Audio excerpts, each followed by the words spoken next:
शांति। ओम शांति। आज 27 मार्च प्यारे बाप दादा के महावाक्य हैं,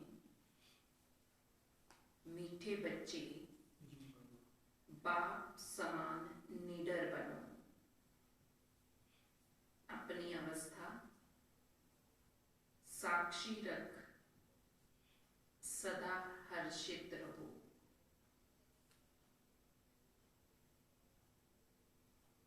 याद में रहने से ही अंतमति सुगति होगी। मीठे बच्चे बाप समान निडर बनो, अपनी अवस्था साक्षी रखो, सदा हर्षित रहो और याद में रहने से ही अंतमति सुगति होगी।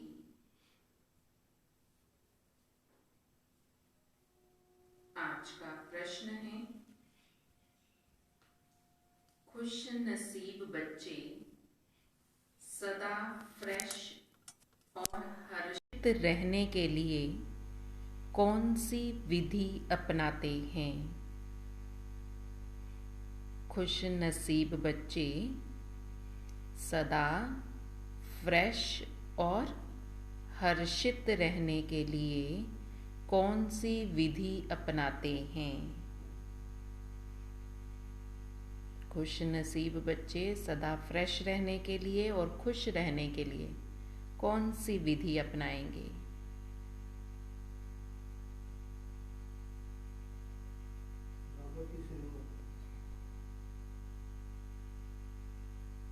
बाबा ने कहा, दिन में 2 बार ज्ञान स्नान करने की। क्या कृष्ण भाई जी? 2 बार करते थे, अब 1 बार कर दिया। बाबा कह रहे हैं क्या करना है? 2 बार माना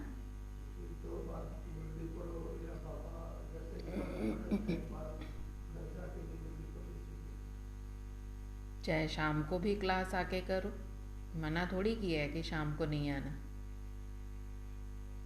तो बाबा कह रहे हैं दिन में 2 बार ज्ञान स्नान करना है। बड़े आदमी फ्रेश रहने के लिए 2 बार स्नान करते हैं। तुम बच्चों को भी ज्ञान स्नान 2 बार करना चाहिए। अब बाबा उसके फायदे बता रहे हैं कि ज्ञान स्नान 2 बार करोगे तो उसके फायदे क्या हैं। पहला फायदा, सदा हर्षित रहेंगे। अगर 2 बार ज्ञान स्नान करेंगे सदा हर्षित रहेंगे। दूसरा फायदा,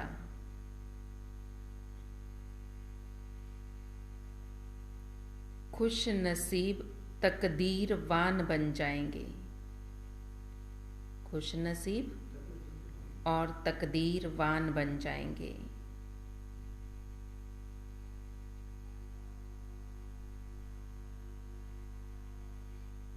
तीसरा फायदा, किसी भी प्रकार का संशय होगा तो निकल जाएगा। किसके फायदे बता रहे हैं बाबा? सदा हर्षित रहेंगे, खुश नसीब तकदीरवान बन जाएंगे, किसी भी प्रकार का संशय होगा तो निकल जाएगा। चौथा फायदा, मायावी लोगों के संग से भी बच जाएंगे।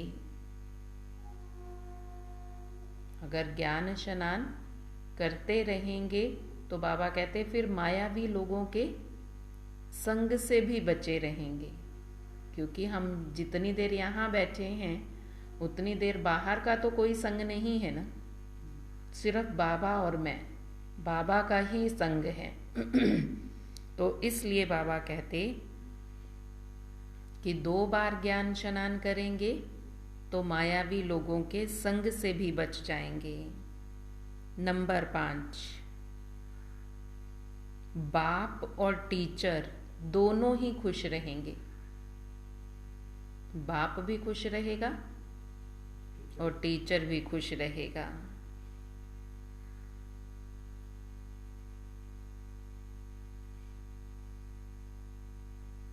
छठा फायदा, गुलगुल बन जाएंगे। कब? जब ज्ञान स्नान 2 बार करेंगे। बाबा कहते फिर गुलगुल भी बन जाएंगे, अपार खुशी में रहेंगे। देखो बाबा ने कितने सारे फायदे बता दिए कि अगर 2 बार ज्ञान स्नान करते हो तो क्या क्या होगा? सदा हर्षित रहेंगे,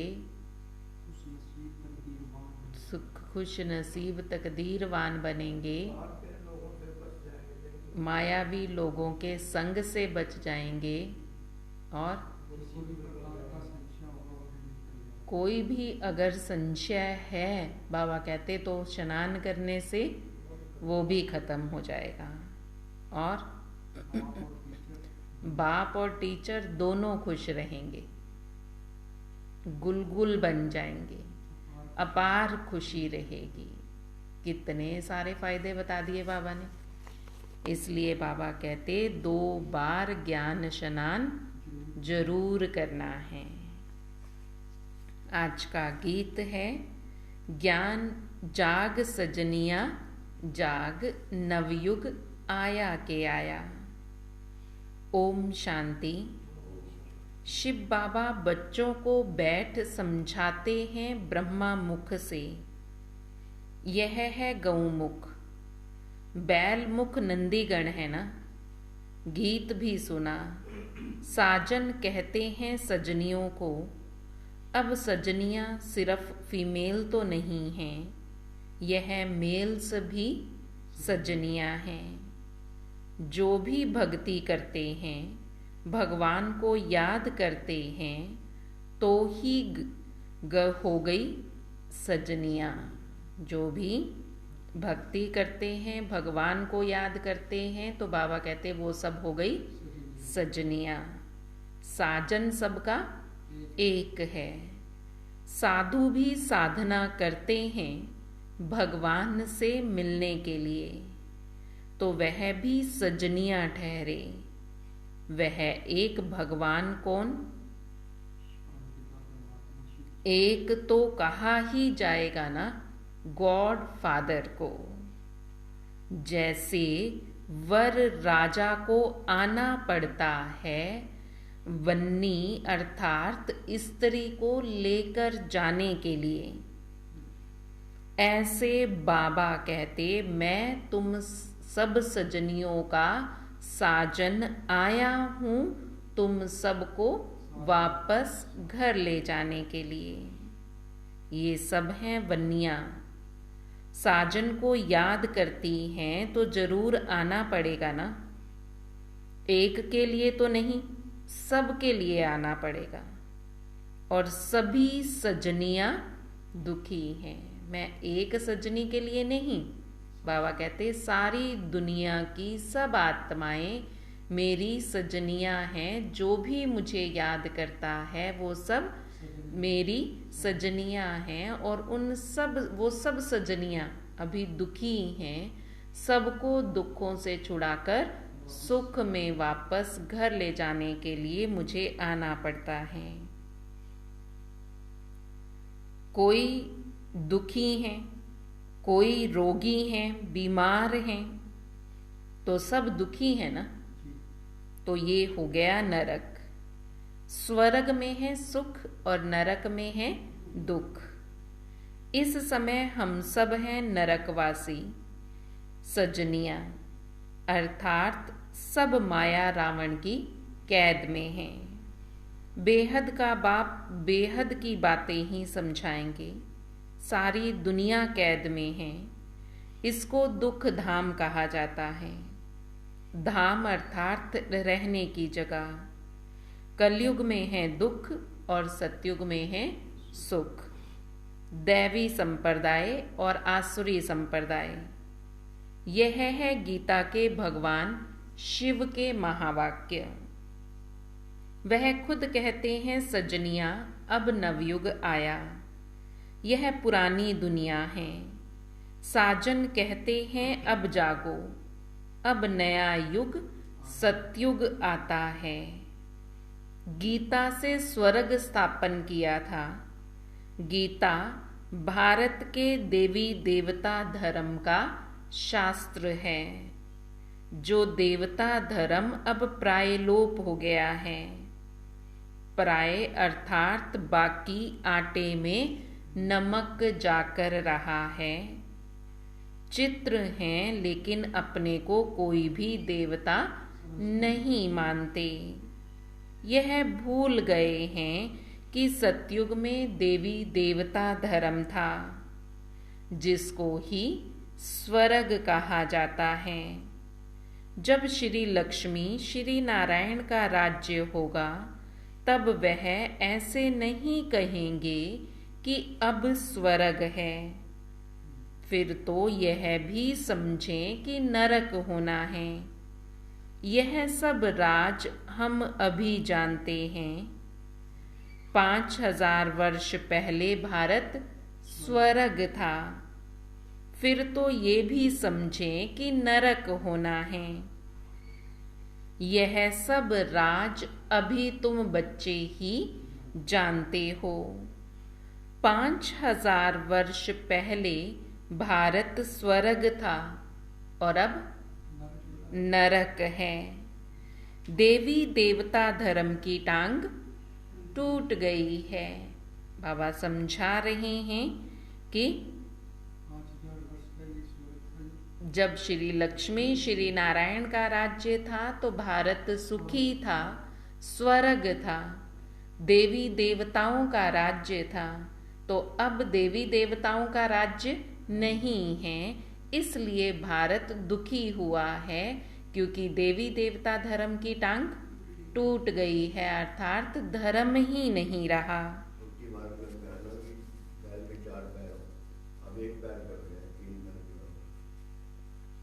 तो ये बातें और कोई गीता सुनाने वाले नहीं बता सकते। बाबा कहते वो तो सिर्फ यही बताते हैं कि टांग टूट गई है, लेकिन कौन सी टांग टूटी है ये किसी को भी पता नहीं है। तो बाबा अर्थ सहित समझा रहे हैं कि सर्व शास्त्रमयी शिरोमणि श्रीमद् भागवत गीता है। गीता का भगवान ही गीता द्वारा भारत को स्वर्ग बनाते हैं। फिर आधा कल्प वहां गीता की दरकार ही नहीं रहती। अभी बाबा गीता का भगवान गीता द्वारा भारत को स्वर्ग बना रहे हैं। फिर गीता पढ़ने की जरूरत ही नहीं है वहां पर, क्योंकि गीता द्वारा ही ये भारत स्वर्ग बन जाता है। वहां तो प्रालब्ध है। बाबा खुद कहते हैं, क्या कहते हैं?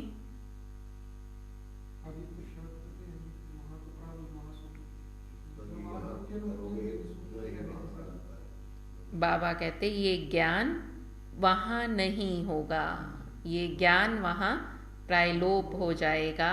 जैसे अभी सनातन धर्म देवी देवता धर्म प्रायलोप हो गया है, यहाँ देवी देवता धर्म नहीं है, ऐसे वहाँ ये ज्ञान गीता ज्ञान नहीं होगा, वो प्रायलोप हो जाएगा। अभी लोप है, फिर प्रायलोप हो जाएगा। अभी प्रत्यक्ष में ज्ञान है, फिर प्रायलोप हो जाएगा। बाबा रोज हमें नई नई बातें सुनाते हैं। वह तो 18 अध्याय सुनाते हैं, रोज सुनाएंगे तो 18 अध्याय फिर से रिपीट करेंगे, वही बातें होंगी। परिवर्तन तो नहीं होगा ना, चेंज तो नहीं होगा, जो लिखा हुआ है वही वही पढ़ते रहेंगे। और बाबा तो रोज हमें नई नई बातें सुनाते हैं। उसको नया कौन कहेगा। पूरे 18 अध्याय लिख दिए हैं, फिर पढ़ते रहते हैं। यहाँ बाबा तुम बच्चों को रोज नई बातें समझाते हैं। यहाँ तो हम पढ़ते रहते हैं, योग लगाते रहते हैं, इसमें टाइम लगता है। ज्ञान और योग दोनों क्या है?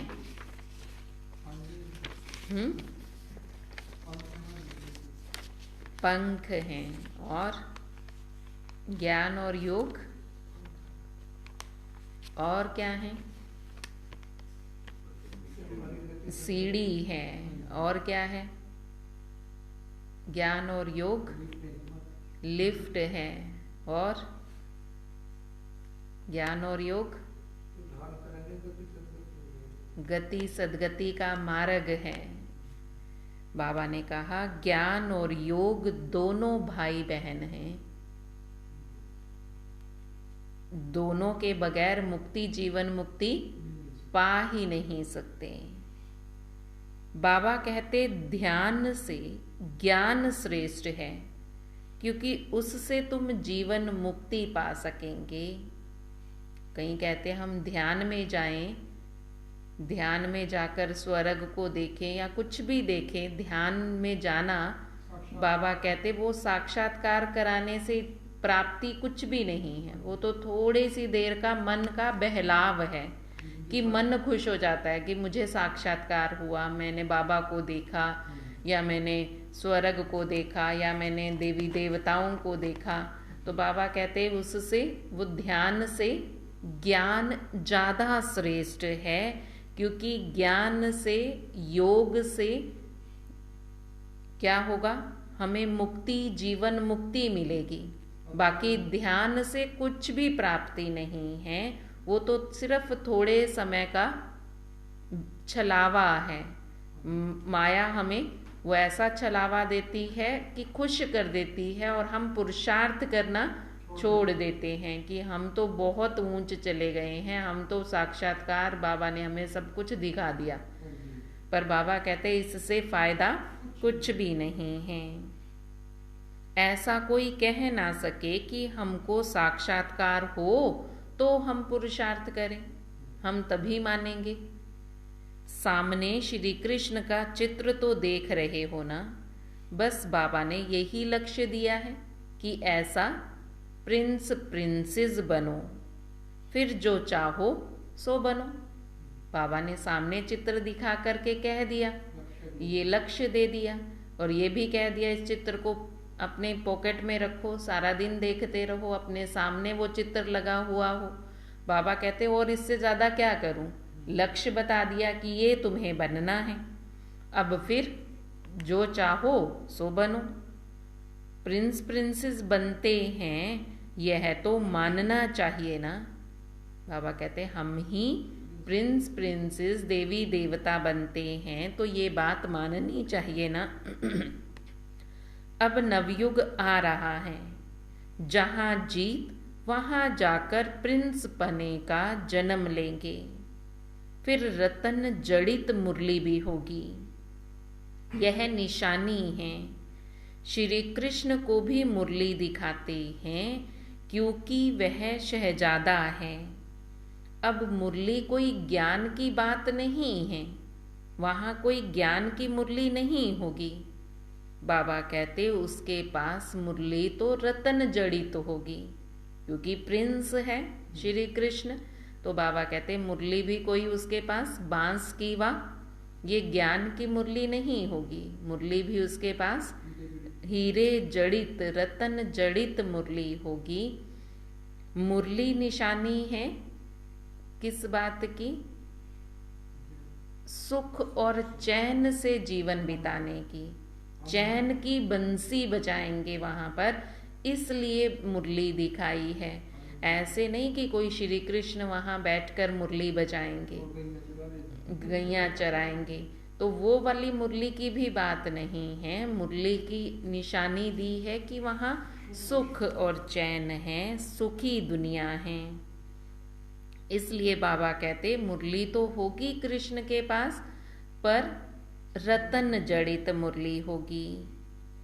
बाकी वहाँ ज्ञान की कोई बात नहीं। ज्ञान का सागर तो एक शिव बाबा है। वह बाबा कहते हैं बच्चे विनाश सामने खड़ा है, पिछाड़ी में मंत्र देने वाला कोई नहीं रहेगा।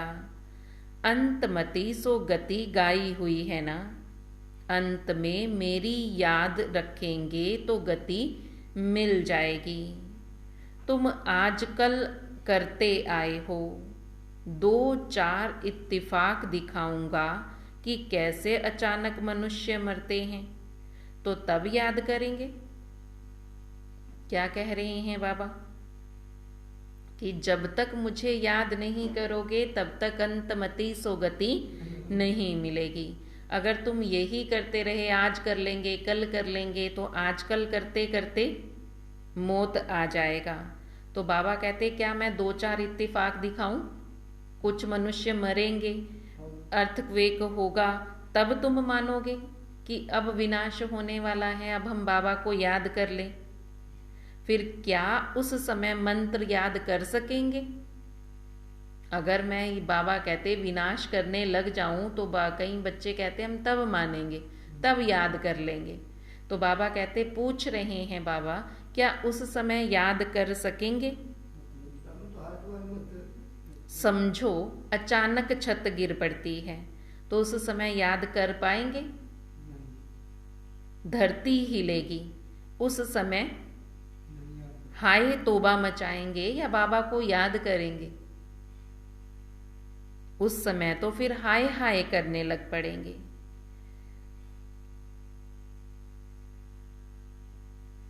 अवस्था मजबूत तब होगी जब बहुत प्रैक्टिस की हुई होगी।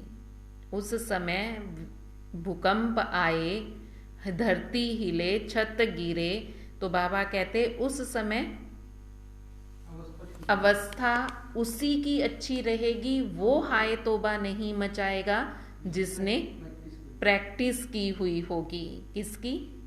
बाबा को याद करने का अभ्यास होगा। बाबा कहते वही उस समय स्थिर रह सकेंगे जो ये कहते हैं कि जब विनाश होगा तब प्रैक्टिस कर लेंगे। उस समय वो हाय तोबा ही मचाएंगे, उस समय याद नहीं कर सकते। याद तो उस समय कोई भी नहीं कर सकता, लेकिन जिन्होंने पहले से प्रैक्टिस की हुई होगी उन वो हाय तोबा नहीं मचाएंगे। बस इतना होगा, उनकी स्थिति ठीक होगी। तो बाबा कहते बहुत समय से प्रैक्टिस होगी तो फिर उस समय अवस्था हिलेगी नहीं। साक्षी हो हर्षित मुख बैठ कर रहेंगे। मनुष्य तो थोड़ा आवाज से डर के मारे भाग जाएंगे, तुम कभी भागेंगे नहीं। डरने की बात ही नहीं है, क्योंकि बाबा हम बच्चों को निडर बनाते हैं। बाबा निडर है, बच्चों को भी निडर बनना है। बाबा कहते बच्चे अब नवयुग आया के आया, अब अपने आप को क्या करो? पक्का करो। और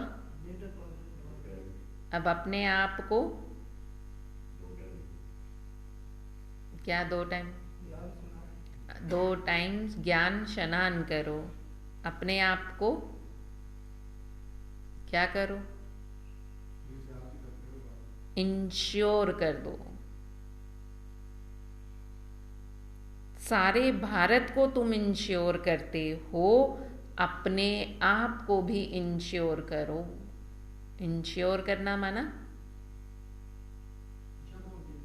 तन मन धन सब, समय श्वास संकल्प सब कुछ बाबा का, सब कुछ तेरा। बाबा कहते हैं अपने आप को इंश्योर कर दो। लोग तो धन को इंश्योर करते हैं, बाबा यहाँ कहते वंडरफुल बैंक है, अपने आप को ही इंश्योर कर दो। बाप से ताकत लेकर भारत को तुम इंश्योर कर रहे हो। भारत फिर हीरे जैसा बन जाएगा। फिर उसमें भी जितना जो लाइफ को इंश्योर करेगा, तन मन धन सब कुछ इंश्योर जितना जो करेगा उतना ही फिर फल पाएगा। बाबा ने कह दिया कि अपने आप को इंश्योर करो, और अब बाबा ने फिर दूसरी बात कही, जितना जो करेगा उतना ही फल पाएगा। जितना अपना तन इंश्योर करेंगे, तन लगाएंगे, जितना मन लगाएंगे, जितना धन लगाएंगे, जितना समय लगाएंगे, जितने श्वास लगाएंगे, तो उस अनुसार फल भी मिलेगा। बाबा कहते यह ज्ञान तो प्रत्यक्ष फल है। ये ज्ञान मिला, ये प्रत्यक्ष फल है कि आपने भक्ति में इंश्योर किया, इसलिए ज्ञान प्रत्यक्ष फल मिल गया। अब ज्ञान में अपने आप को इंश्योर करोगे तो उसका फल फिर भविष्य में मिलना है। फिर जितना करेंगे उतना पाएंगे। जैसे सुदामा का मिसाल है ना, कि उसके पास थे ही चावल मुट्ठी, उसने वही दे दिए तो बदले में महल मिल गए, तो प्रत्यक्ष फल हुआ ना। प्रिंस वो भी उसके पास नहीं थे, वो भी मांगे हुए थे। तो बाबा कहते उस समय तो उसी की प्रॉपर्टी थी, उसके पास जो था वो सब कुछ दे दिया, कि कुछ भी नहीं रखा, कि ये जो कुछ है सब इंश्योर, मतलब सब कुछ अर्पण कर दिया। तो बाबा कहते जो ऐसे इंश्योर करेंगे, तभी तो सुदामा का मिसाल है ना। आज तक उसका मिसाल दिया जाता है, तभी तो दिया जा रहा है कि कुछ भी जो भी था सब इंश्योर किया। तो बाबा कहते ऐसे जो सब कुछ इंश्योर करेंगे तो उन्हें झट महल मिल जाएंगे। फिर स्वर्ग में जाकर उन्हें, बाबा को भी सोचना नहीं पड़ेगा कि इन्होंने इतना दिया है तो इनको इतना देना है। जो सब कुछ दिया हुआ होगा उनके लिए बाबा को सोचना ही नहीं पड़ेगा, बाबा झट से उनको सब कुछ दे देंगे। और जिन्होंने सोच सोच कर दिया होगा कि चलो इतना दे देते हैं, इतना रख लेते हैं, चलो आज इतना दे देते हैं, अब इतना कर रख लेते हैं, तो बाबा को भी फिर सोच सोच के ही देना पड़ेगा। बाबा कहते जैसे सुदामा का मिसाल है, झट महल दे दिए तो प्रत्यक्ष फल हुआ। प्रिंस प्रिंसेस का भी साक्षात्कार कराते हैं। फिर प्रिंस प्रिंसेस तो सतयुग में भी हैं, त्रेता में भी हैं। यह थोड़े ही समझ सकेंगे कि हम कहाँ के प्रिंस बनेंगे। सब सूर्यवंशी तो नहीं बन सकेंगे। यह सब है साक्षात्कार। बाकी आत्मा कोई निकलकर जाती नहीं है। यह साक्षात्कार की भी ड्रामा में नूंद है। सोल को बुलाते हैं तो ऐसे थोड़े ही आत्मा कोई शरीर से निकल कर आती है, फिर तो वह शरीर रह ना सके। बाबा कहते जैसे भक्ति में ब्राह्मणों को भोजन खिलाते हैं और पहले ये समझते थे कि वो आत्मा खाने के लिए आती है, पर बाबा कहते ऐसे आत्मा तो जाकर दूसरा शरीर ले लिया, अब वो शरीर छोड़कर कोई भोजन खाने थोड़ी ही आएगी। और अगर उसने वो शरीर छोड़ दिया तो बस फिर तो छोड़ दिया, फिर दोबारा थोड़े ही उस शरीर में जा सकती है, फिर तो वो शरीर रह ही ना सके। बाबा भिन्न भिन्न रूप से साक्षात्कार कराते हैं। ये सब साक्षात्कार है। नूंद है तब सोल आती है। यह ड्रामा का राज समझना है। नई बातें हैं तो नई बातें समझने के लिए क्लास में रेगुलर आना पड़े। तुमको मालूम है जो बहुत अच्छे अच्छे आदमी होते हैं वो 2 बार स्नान करते हैं फ्रेश रहने के लिए। तो यहाँ भी बाबा कहते हैं 2 बार ज्ञान स्नान करेंगे तो फ्रेश रहेंगे।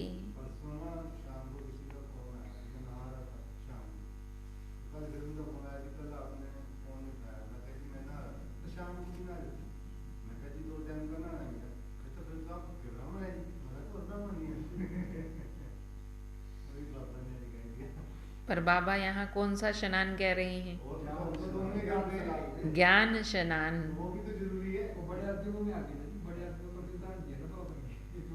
वो वाला स्नान तो पक्का है, परंतु ये वाला मिस कर देते हैं। कोई काम पड़ गया, कोई आ गया, तो सबसे पहले ये वाला स्नान मिस होता है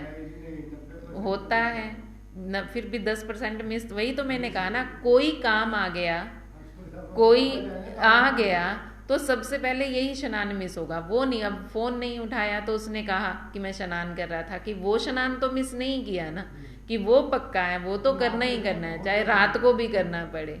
लेकिन ये वाला स्नान, कोई ये वाला मिस हो जाता है, कोई नहीं, चलो कल परसों कर लेंगे, रोज तो करते हैं, आज नहीं किया तो कोई बात नहीं।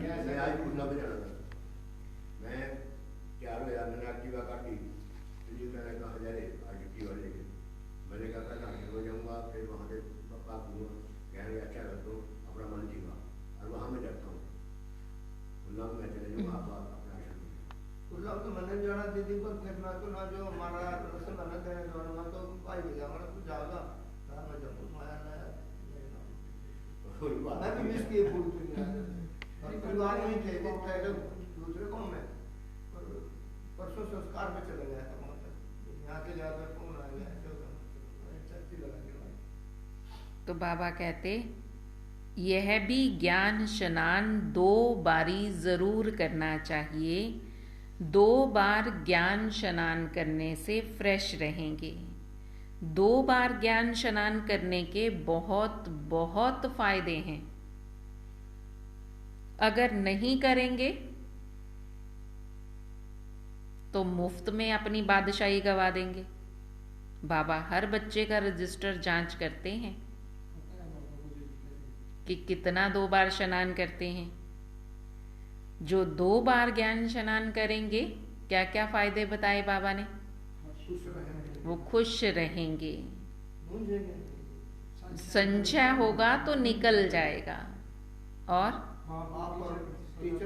बाबा और टीचर दोनों खुश रहेंगे कि बाबा का कहना माना, टीचर से पढ़ने आए तो बाप और टीचर खुश रहेंगे और अपार खुशी रहेगी, गुलगुल बन जाएंगे, तकदीरवान बन जाएंगे। कितने सारे फायदे बाबा ने बताए। तो बाबा कहते देखो कितने ढेर फायदे हैं, बहुत बहुत फायदे हैं।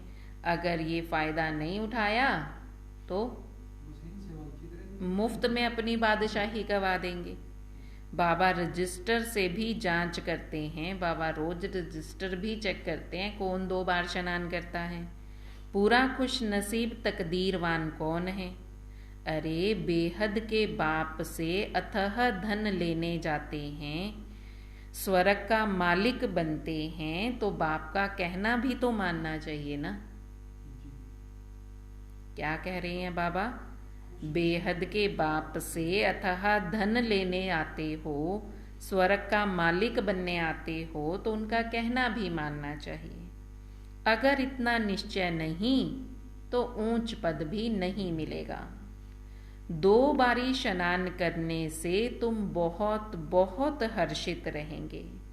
बाबा कहते मैं गाइड बन तुम बच्चों को ले जाने के लिए आया हूं। कितना घुमाता हूं। वो लोग एरोप्लेन से ऊपर में जाते हैं, कितनी उन्हों की महिमा होती है। वास्तव में महिमा तो तुम्हारी होनी चाहिए। क्यों?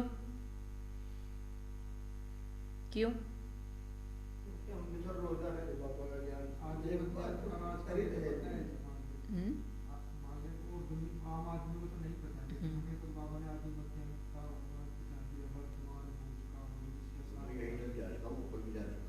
बाबा ये बता रहे हैं, बाबा कहते वो एरोप्लेन से चांद तक जाते हैं, कितने लोग उनकी महिमा करते हैं कि देखो वो वहां तक पहुंचा, वो वहां गया। तो बाबा कहते तुम्हारी महिमा सबसे ज्यादा होनी चाहिए। क्यों?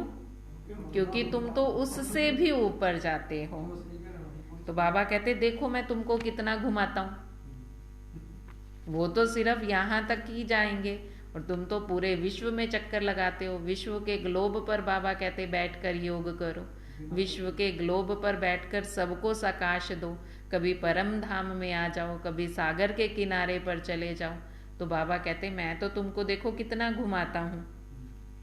वो लोग एरोप्लेन से ऊपर जाते हैं तो कितनी महिमा होती है, वास्तव में महिमा तो तुम्हारी होनी चाहिए। तुम मुझसे भी ऊपर जाते हो, ऊपर जाते हो। और तो और तुम तो वैकुंठ में भी घूम कर आते हो।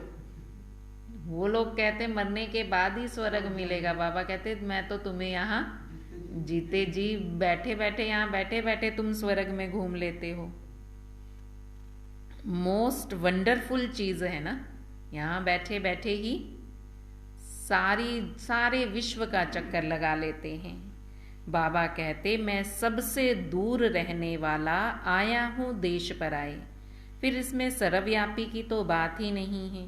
तुम पैगंबर हो, पैगाम देने वाले हो, मैं भेज देता हूँ।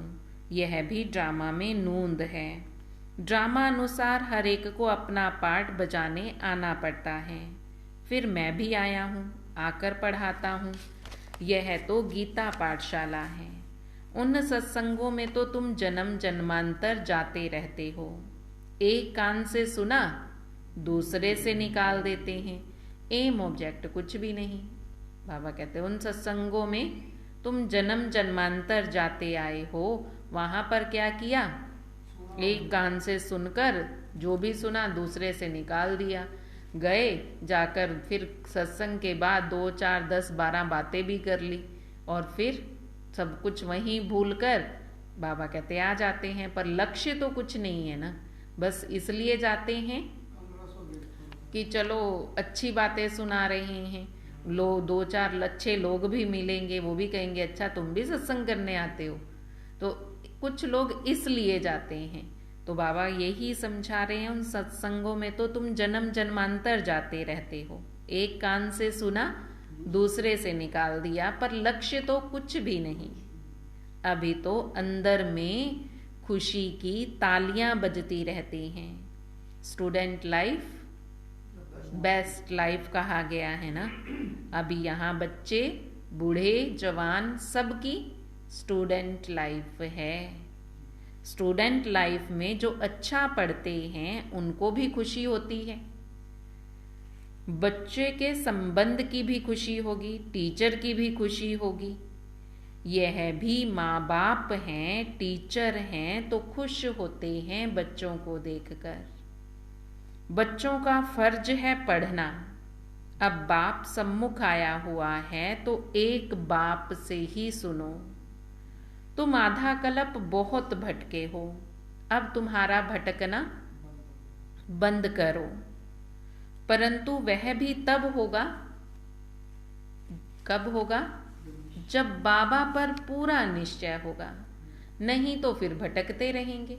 आज यहाँ पर जाना है, आज वहाँ तीर्थ करने जाना है, आज उस मंदिर में जाना है, आज उस सत्संग में जाना है। तो बाबा कहते अब तुम्हारा भटकना बंद होना चाहिए। और भटकना बंद होगा ही तब जब बाबा पर पूरा निश्चय होगा।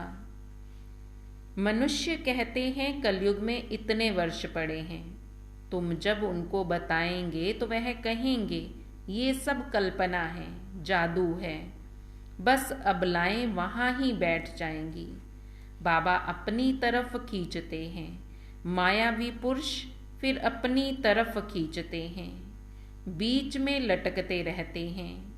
बाबा समझाते हैं बच्चे जब तक 2 बार ज्ञान स्नान नहीं किया तब तक बाप का बनने का कोई फायदा नहीं। बाबा ने क्या कह रहे हैं आज? जब तक 2 बार ज्ञान स्नान नहीं किया तब तक बाप का बनने का कोई फायदा नहीं। जैसे दादी जानकी की उस दिन विशेषता सुनाई ना, कि दादी जानकी जी दिन में कई बार मुरली पढ़ते थे कि उन्होंने वो ज्ञान स्नान करना ही है। कल अम्बाला में भोग लगाया दादी के निमित्त, तो मैं यहाँ से क्लास में से जाकर के मैं चला लेती हूँ, उनका लाइव आता है तो चल रहा था। तो अलका बहन दादी के साथ का अनुभव सुना रही थी, क्योंकि वो बड़े दीदी के साथ वहाँ पर रही हैं मधुबन में। बड़े दीदी बीमार थे तो वहाँ पर उनके साथ वो रहती थी। तो दादी जानकी को पता चला बड़े दीदी बीमार हैं, तो उन्होंने कहा कि मुझे पता करने जाना है। तो कहा दादी के साथ जो हंसा बहन होती है, तो उन्होंने कहा कोई बात नहीं दादी, हम उनको यहीं पे बुला लेंगे, क्योंकि दादी की भी उस दिन तबीयत ठीक नहीं थी। डॉक्टर ने मना किया था कॉटेज से बाहर नहीं जाना। तो बस सारा दिन एक ही रट, या तो मुझे लेके चलो या फिर उसको बुलाओ। तो चलो फिर प्रबंध किया, दीदी मिलने गए वहाँ पर। तो अलका बहन कहती हम भी साथ ही थे फिर दीदी के। तो हम जब गए तो दादी मुरली पढ़ रही थी। तो हंसा बहन ने कहा कि सुबह से याद कर रहे हो, अब मिल लो। कहते पर अब तो मुरली पढ़ूंगी। तो कहते कि उन्होंने कहा कि मुरली ऐसे खींची, टाइट पकड़ ली कि नहीं देनी अभी।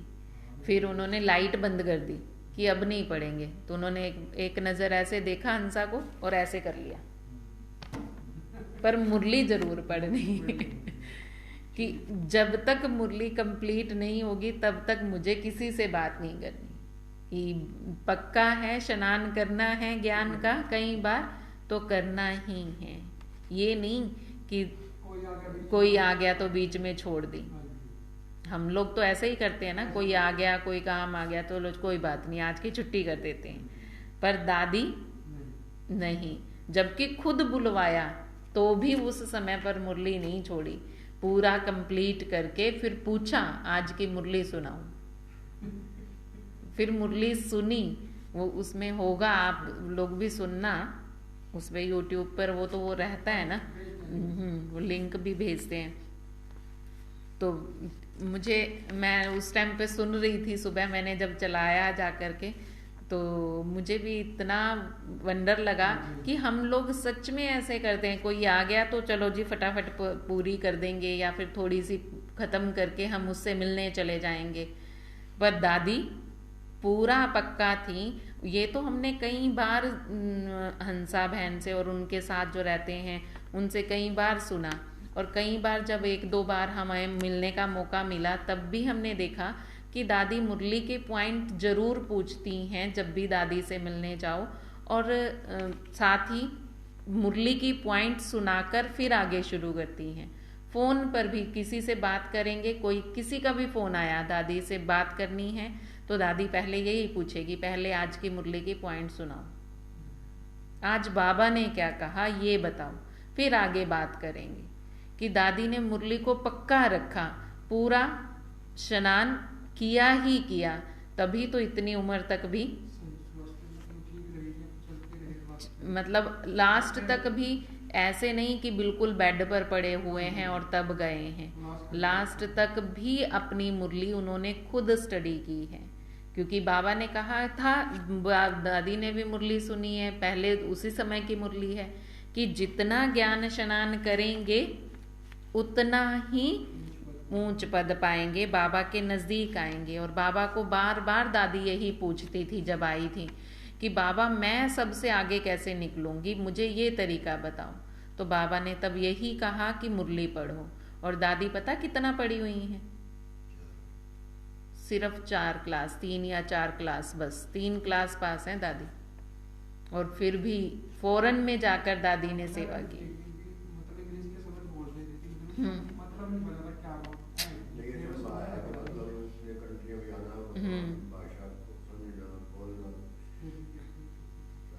तब बाबा ने देखो कितना ज्ञान स्नान करने का ही ये फायदा मिला कि दादी को जब समय मिला दादी ने मुरली पढ़ी है। जब समय मिल गया दादी को, अब भी जब भी वो अकेले बैठे हैं ना, उनके पास मुरली रखी रहती है, वो तभी मुरली पढ़ने लग जाते हैं कि मुरली पढ़नी ही है। तो आज बाबा भी यही बार बार समझा रहे हैं कि ज्ञान स्नान 2 बार जरूर करना है। मनुष्य कहते हैं कलयुग में अभी इतने वर्ष पड़े हैं, तुम जब उनको बताओगे तो वो कहेंगे ये तो सब कल्पना है, जादू है, बस अबलाएं वहां ही बैठ जाएंगी। बाबा अपनी तरफ खींचते हैं और मायावी पुरुष फिर अपनी तरफ खींचते हैं। बाबा समझाते हैं, बच्चे जब तक 2 बार ज्ञान स्नान नहीं किया तब तक कुछ फायदा नहीं होगा। अरे कोई समय मुरली में ऐसी पॉइंट निकलती है जिससे ऐसा तीर लग जाता है जो सारे संशय खत्म हो जाते हैं। क्यों बाबा कह रहे हैं स्नान करने के लिए ज्ञान का? कि अब मुरली सुनी है, कोई ना कोई मुरली की पॉइंट मिस हो जाएगी, फिर जब आप दोबारा खुद पढ़ोगे तो आपको लगेगा ये बात तो सुबह सुनी ही नहीं थी। तीसरी बार पढ़ोगे तो और कोई बात मिल जाएगी, अच्छा ये वाली बात पे तो हमने ध्यान ही नहीं दिया था। तो इसलिए बाबा कहते फिर जितना ज़्यादा आप ये ज्ञान स्नान करेंगे उतना आपके सारे संशय मिटते जाएंगे, कोई संशय नहीं रहेगा। सिर्फ यहाँ पर आए मुरली सुनकर चले गए तो बहुत सारी पॉइंट्स मिस हो जाती हैं, क्योंकि बीच बीच में बुद्धि कहीं और भी चली जाती है। तो इसलिए ये भी नहीं हम याद रखते हैं। तो बाबा कहते हैं अगर आप बार बार ये ज्ञान स्नान करोगे तो आपके मन के संशय खत्म हो जाएंगे।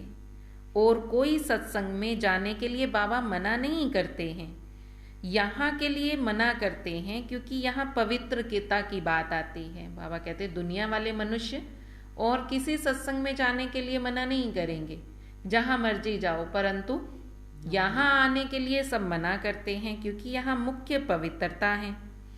स्त्री पुरुष दोनों को पवित्र बनना है। यहाँ तो स्त्री पति के पिछाड़ी सती बनती है कि पति लोक में जाए। पति नरक में है तो स्त्री भी तो फिर नरक में जाएगी। अब तुम दोनों स्वर्ग में जाने के लिए पुरुषार्थ करते हो, इसलिए बाबा कहते पवित्र जरूर बनना है। बगैर पवित्रता के भी तुम स्वर्ग में नहीं जा सकते। पवित्रता के कारण ही अबलाओं पर कितने अत्याचार होते हैं।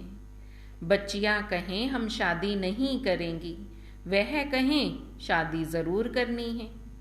बाबा कहते बच्चियां इस अंतिम जन्म में शादी करने से मोह का जाल बढ़ता है, इसलिए शादी बर्बादी है। फिर पति में मोह, बच्चे में मोह, पियर घर से मोह, ससुर घर से मोह। आज बच्चा जन्मा तो पार्टी देंगे, कल बच्चा मर गया तो हाय तोबा मचा देंगे। सतयुग में तो तुम सदा खुश रहेंगे।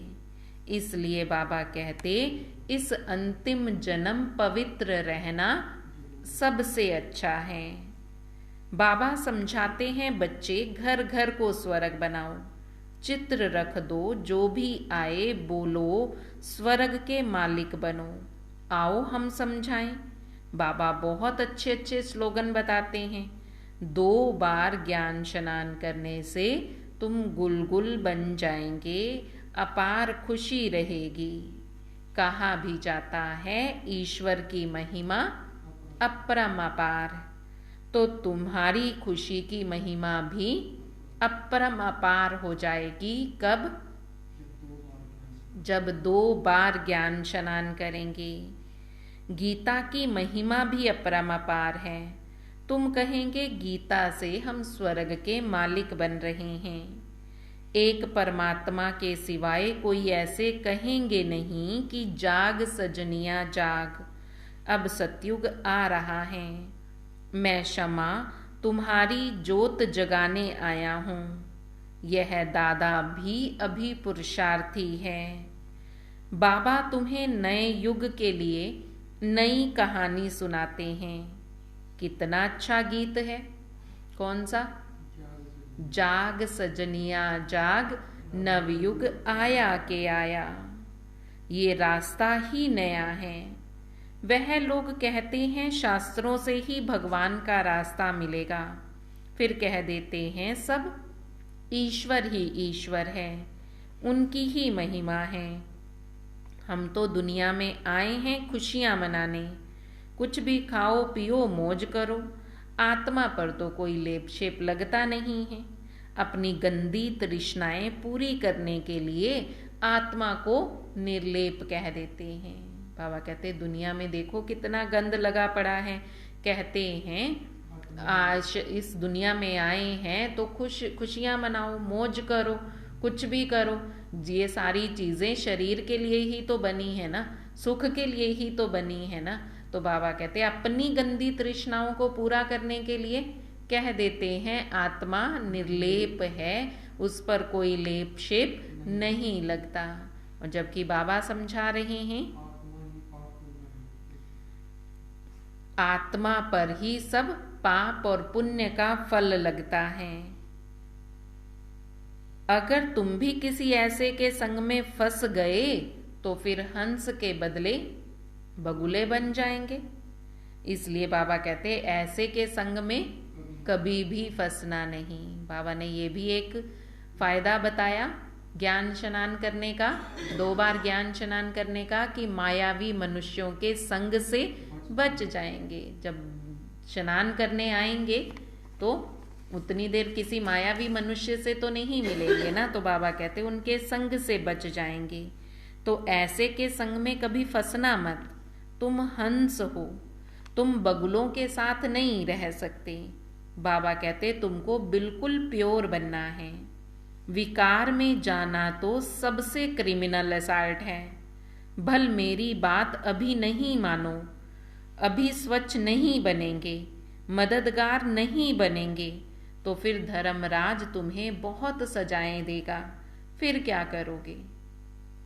बाबा समझा रहे हैं कि अगर अभी मेरी बात नहीं मानोगे, अभी स्वच्छ नहीं बनोगे, मेरे मददगार नहीं बनोगे, अभी मैं कह रहा हूं अभी कर लो, अगर नहीं किया, मेरा कहना नहीं माना, फिर धर्मराज बहुत सजाएं देगा।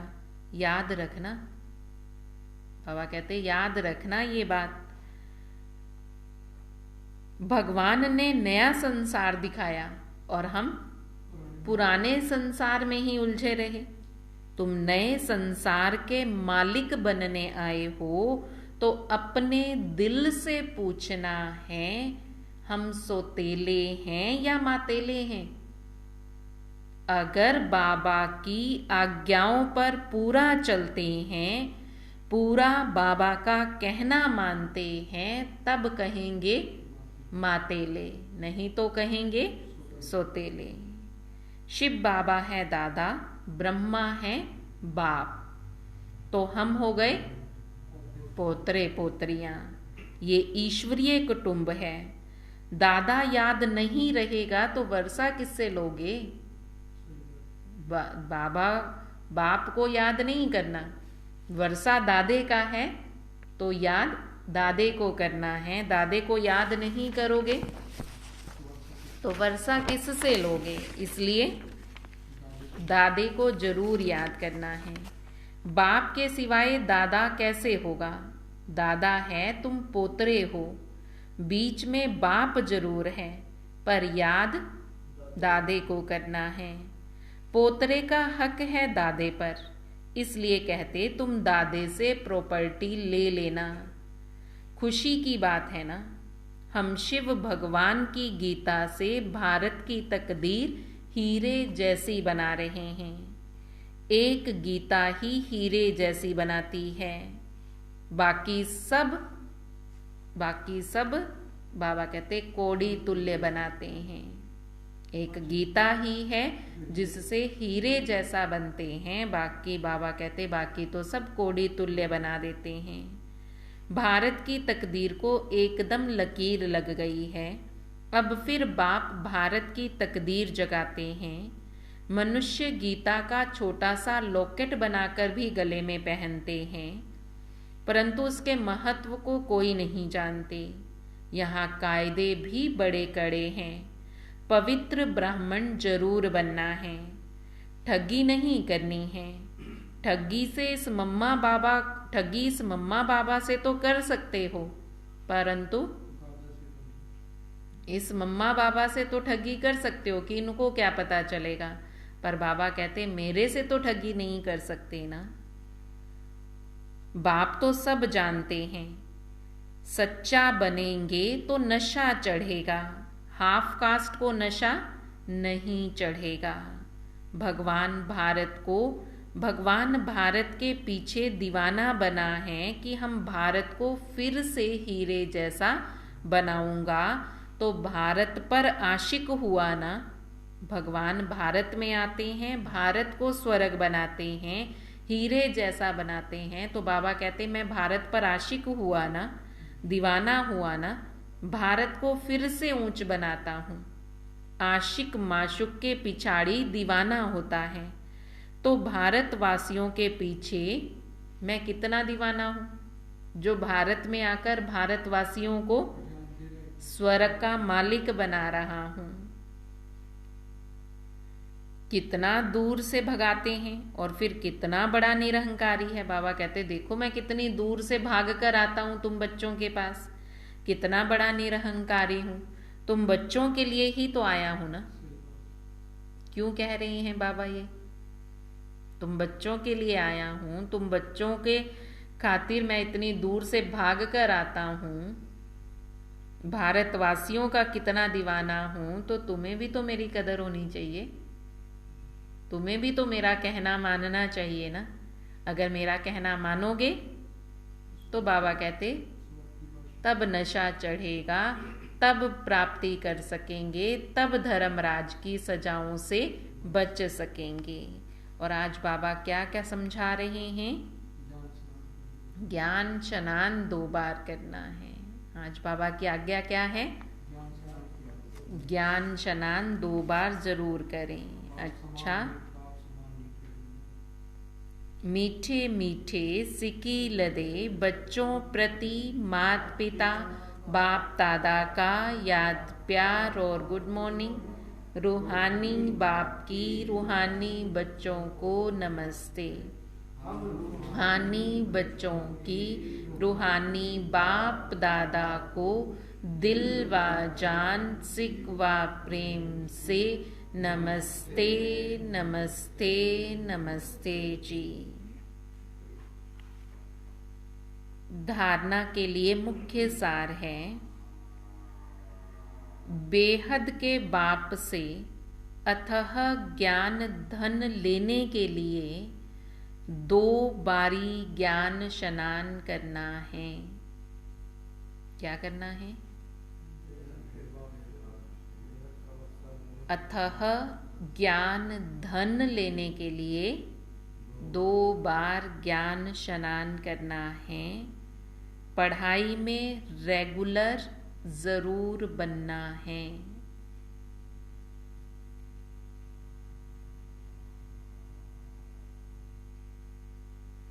फुल कास्ट सच्चा पवित्र ब्राह्मण बनना है।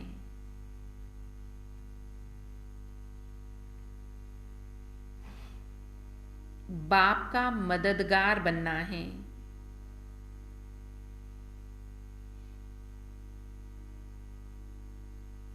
गंदी तृष्णा रखने वालों के संग में कभी नहीं फंसना है। बेहद के बाप से अथह ज्ञान धन लेने के लिए 2 बार ज्ञान स्नान करना है। पढ़ाई में रेगुलर जरूर बनना है और फुल कास्ट सच्चा पवित्र ब्राह्मण बनना है। बाप का मददगार बनना है। गंदी तृष्णा रखने वालों के संग में कभी नहीं फंसना है।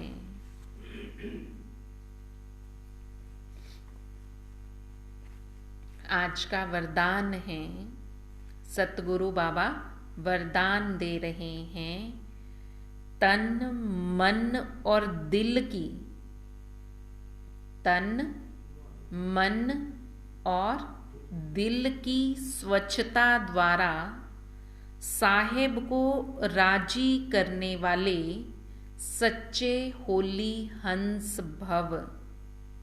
तन मन और दिल की स्वच्छता द्वारा साहेब को राजी करने वाले सच्चे होली हंस भव। स्वच्छता अर्थात मन वचन कर्म संबंध सब में पवित्रता। स्वच्छता यहां सिर्फ शरीर की स्वच्छता की बात नहीं की।